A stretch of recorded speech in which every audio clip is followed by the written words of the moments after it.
Just to introduce myself, Vicki Martin Mackay. I've been a dietitian and a nutritionist for a very long time.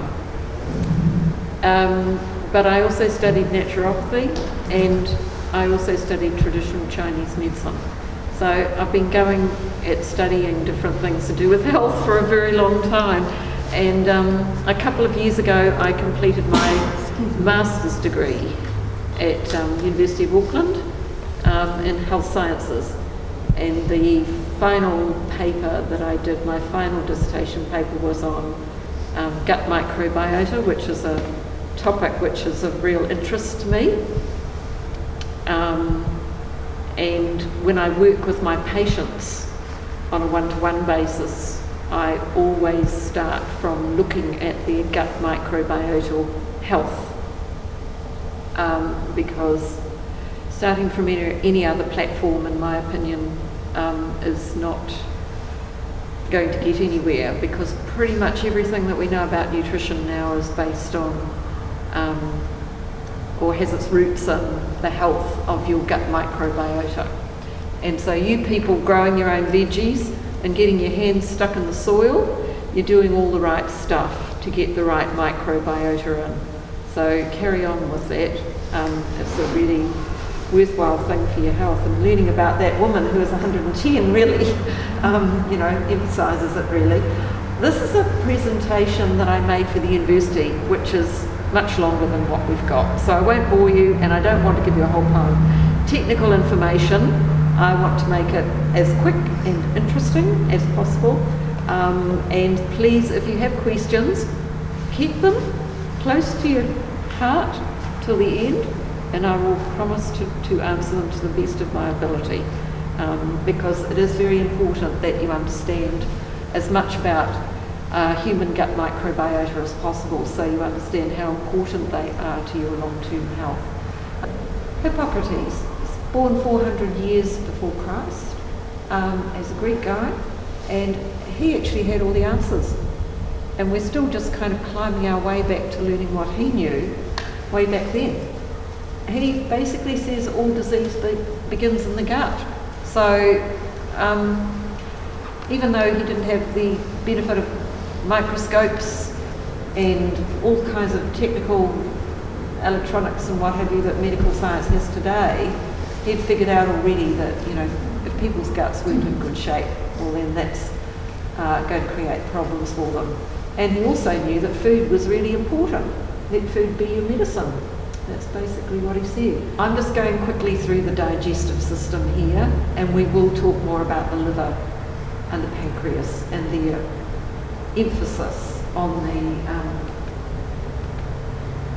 gut microbiota, how they impact on the gut microbiota shortly. This is your gallbladder floating around on the left-hand side, that kind of big sort of oval shape there, heading down into your small intestine via the bile duct. Okay, the two areas where most of the gut microbiota are lodged in your body are in your small intestine, and most particularly in your large intestine.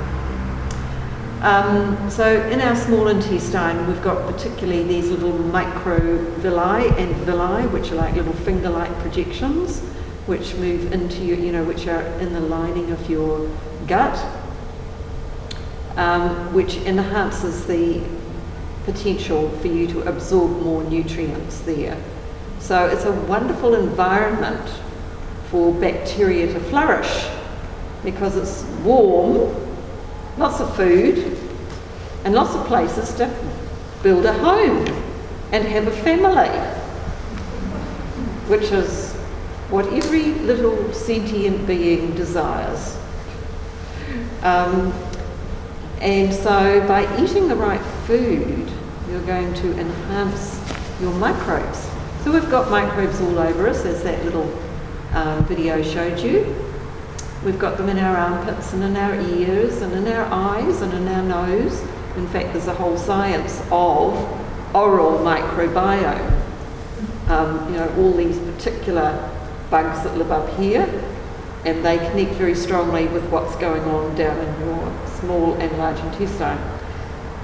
two new words here. One is microbiota, talking particularly about the mostly bacteria, but also viruses, parasites, and various other fungi and yeasts which populate our gut. And then there's the general microbiome, which is an overall term, talking about the environment, but also talking about the genetics of these individual little microbes that are in our gut as well. So are my gut microbiota the same as yours? There are a lot of gut microbiota that we have in common.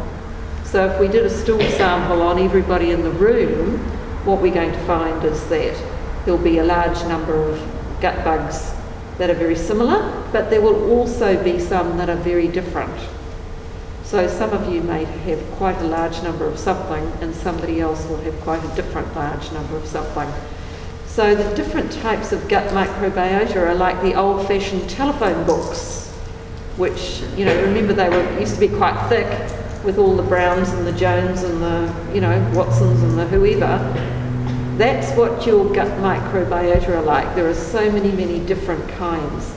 And the research at the moment, we're on about the second or third run, I estimate, of a very, very long ladder leading up to the end of the 21st century.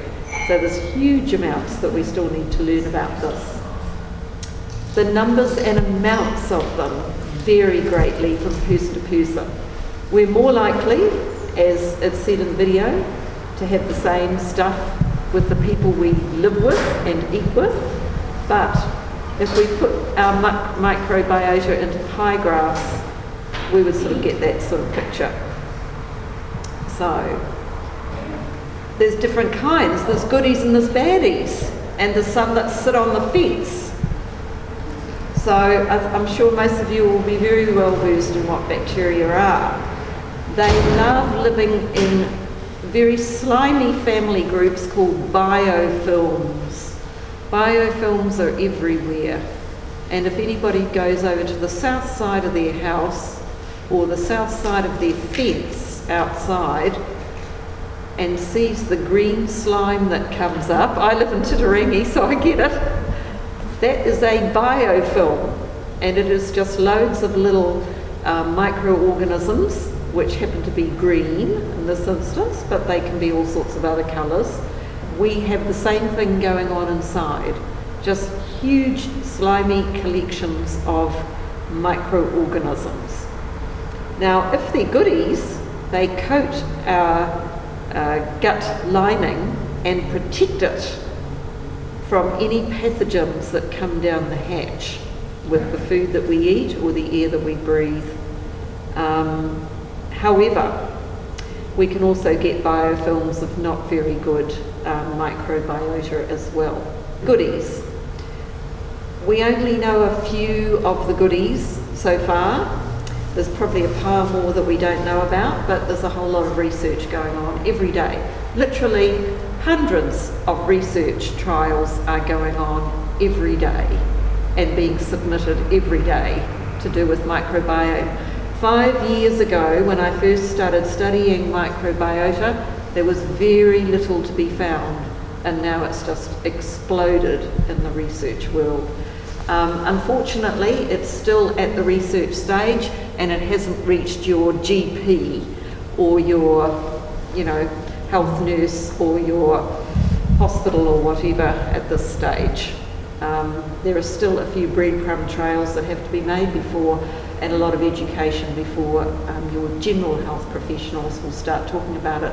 Some good gastroenterologists will know about gut microbiota though, and you can talk to them about it. But on the whole, it's not regarded as a particularly prominent subject that people will talk about in regard to your health. So you have to kind of look after it yourself. So we've got a lot of good ones and we've got a lot of bad ones. And the ratio between those two is very important.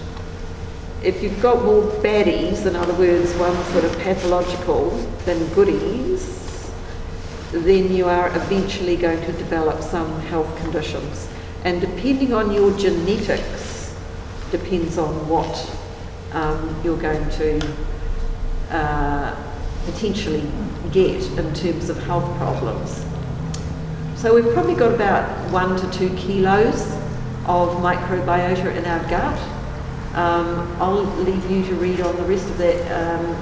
But in terms of DNA, which is our genetic material, only 10% of what's in our gut is our DNA. The rest is them. So although we can say, oh, well, I've got diabetes and I've inherited it off my father or something like that, you may have no genetic history of diabetes in your family, and if you haven't got any genetic history, then it may be coming from an imbalance of beneficial and pathological microbiota in your gut, because they have the rest of the DNA there. Talking about the way you're born, one of the two of the key questions I ask my clients when I see them is, number one, were you born normally or were you born via caesarean section? Because if you were born via caesarean section, then you missed out on a whole lot of good microbiota that you would normally have got from your mum. The second question is, were you breastfed for at least 6 months? If you weren't breastfed for 6 months, then you also missed out on some stuff as well, because breast milk supplies some very interesting carbohydrates called oligosaccharides, which is a very special type of sugar which feeds the beneficial microbes in the infant's gut. So you could get born the right way but not have any breastfeeding and miss out that way, or you could get born by caesarean and then have breastfeeding and miss out from the other direction as well. So that's some children start off with not very good start in life because of that. If you end up starting to have antibiotics when you're quite young, then that affects your microbiome as well. So it's a difficult scenario because when infants get unwell, seriously unwell, sometimes antibiotics are definitely needed. But I think doctors now are beginning to get the idea that maybe we don't need them quite so often as we used to. Gut microbes basically fulfill the role of helping us to digest food. A lot of experiments have been done on mice, which interestingly have very similar microbiomes to humans and similar kind of gut organisation. And there's a lot of mice that they deliberately breed in sterile conditions so that they have no gut microbiota at all. Those mice do not last long because anything they eat doesn't have the assistance of those bacteria which gobble everything up and make it a lot easier for our digestive system to absorb it. So thinking that you want to be squeaky clean is not a good idea inside. And you have to be relatively careful in terms of being over clean, in terms of your external surroundings, or doing too much inner cleaning out as well, because you can end up flushing all your good microbiota down the drain. So it's a bit of a tightrope in these scenarios, and we don't know an awful lot about it yet. What we do know though is that by increasing the numbers of beneficial microbes, we are on a winner. That's what we're starting to notice in terms of research I'm talking about. Onto our gut defence systems. It's all about real estate in your gut. You will never have a part of your gut that is free of some sort of microbes. If there happens to be a bit of your gut lining that is suddenly empty, a bit like a bit of Auckland real estate, which is maybe a paddock which happens to be empty. There will be a property developer lurking nearby, rushing to fill it with houses. Same goes for your gut. No real estate is left empty for very long. Now, it can either be filled with your beneficial microbiota or your pathological microbiota. And depending on what you eat and how you live will give you whether you have more real estate covered by your good microbiota rather than bad. So it's important whenever you have something like antibiotics or steroids, or go through a period of stress or a period of illness, or have a diarrhea or something like that, that you repopulate your gut as speedily as possible with beneficial microbiota.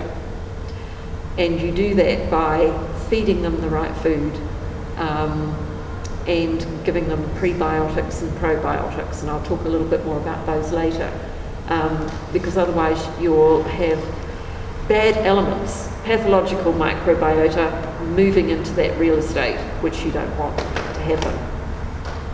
So over the years, when I see my clients, I get their microbiome history, how they were born, whether they were breastfed, and we go on from there, whether you had a lot of antibiotics, whether you've had a lot of steroid medications of one form or another, whether you've had a lot of stress, whether you've had any kind of digestive illnesses ongoing, etc., etc., because all of these things will impact on the ratio of beneficial to pathogenic. So very important to get that colonisation, as it calls, keep it going in good shape. People who have very long lives are definitely worth interviewing to find out what they eat and how their life has been in terms of medications and so on. Usually by the time children are about 5 years old, they've got a full complement of their their human gut microbiota. So we should be right by then, but for some people, unfortunately not.